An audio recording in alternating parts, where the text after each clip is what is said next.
here anyway. So we're going to get started this morning. Real quick, I wanted to tell you, we're still in the book of Daniel. For those of you who have been with us the last several weeks, we still have a few more weeks to go through in the book of Daniel.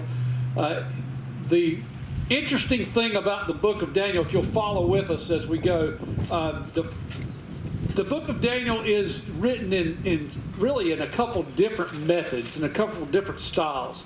The first part, chapters 1 through 6, are stories about Daniel, stories about the three Hebrew children, his friends. They're stories about Daniel.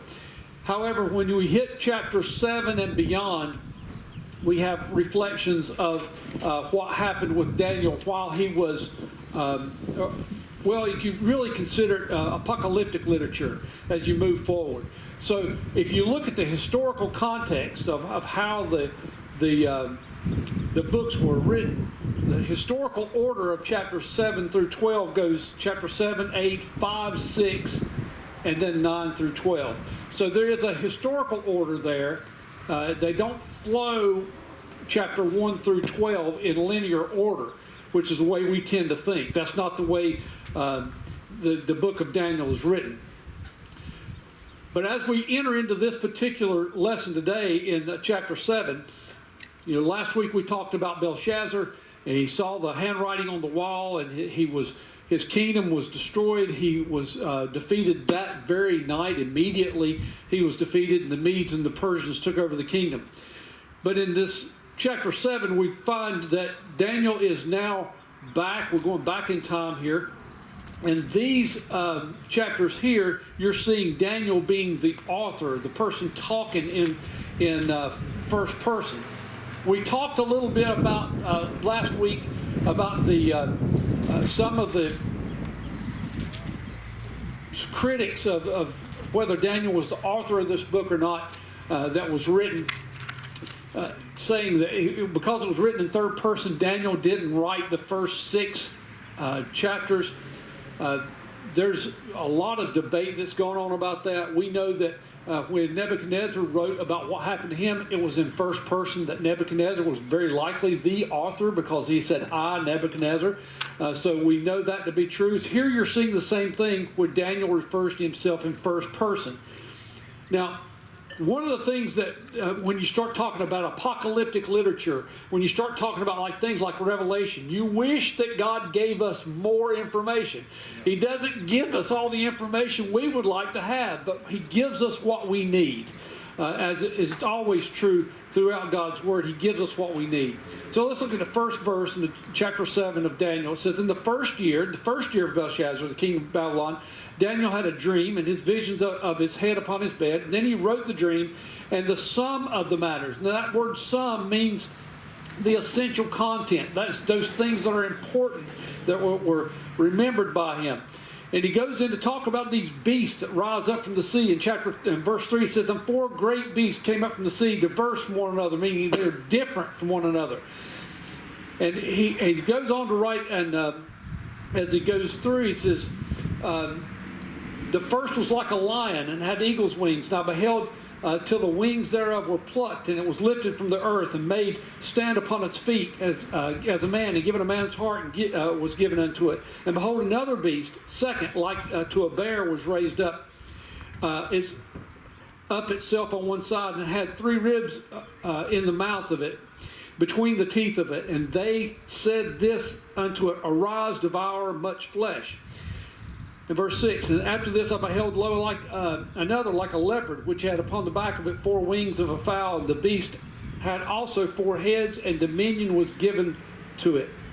So then we get in our printed text in verse 7, and said, after this I saw in the night visions, and behold, a 4th beast, dreadful and terrible and strong exceedingly, and it had great iron teeth. It devoured and brake in pieces and stamped the residue with the feet of it, and it was diverse from all beasts that were before it, and it had 10 horns. Now we have 4 beasts here described. Each one of them is described because they're different from one another. The first 3 are described as animals. The first one is a lion, and it had wings. Now the lion, when you start talking about the description of lions and eagles, those things are referred to frequently as kings. They're kingdoms, kingly representations. As a matter of fact, you can go to the British Museum right now and look at the Babylon scriptures where they refer to the winged lions.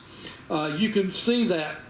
And also Jeremiah talks about the lion and the eagle in reference to Nebuchadnezzar in Jeremiah 19.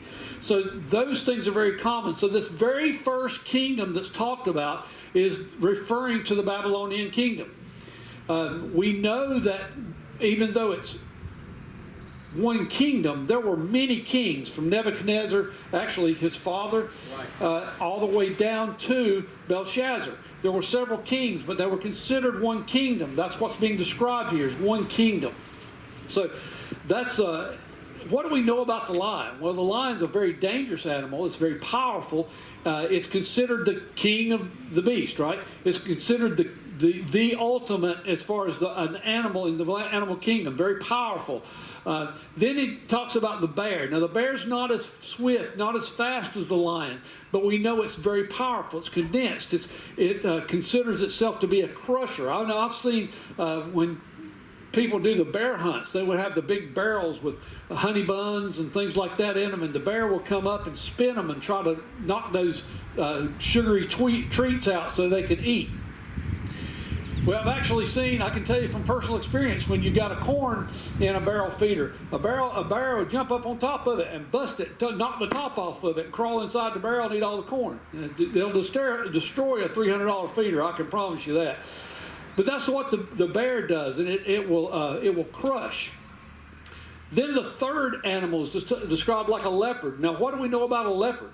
It's a cat. It's a very swift animal. It springs forward and overtakes. Now, the thing about the second kingdom was the Medes and the Persians. We know from our study, from historical study and from biblical study, that King Darius came in and overtook, and Belshazzar fell, and the Medes and Persians kingdoms ruled there for a period of time. They were very powerful, but they weren't as powerful as the lion. And then the next kingdom is referred to as most likely Alexander the Great. When you start looking at his kingdom, Alexander the Great took over and ruled the known world by the time he was 28. And very quickly, he just rolled through victory after victory after victory. Then comes the fourth kingdom, the fourth beast that rises up. And that's the one we have a lot of detail about. This fourth beast is not referred to as an animal. It's not referred to as an animal, but it is a beast. It is the description thereof that's given to us is such that it bothered Daniel so bad, it bothered him bodily and it bothered him spiritually.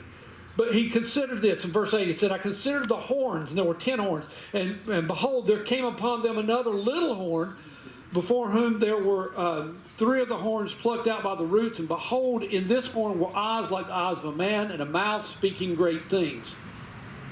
Now, we're going to look at what happened here as we move forward. In verse 9, it says, And I beheld till the thrones were cast down, and the Ancient of Days did sit, whose garment was white as snow, and the hair of his head was white as snow, like pure wool, and his throne was like the fiery flame, and his wheels as burning fire.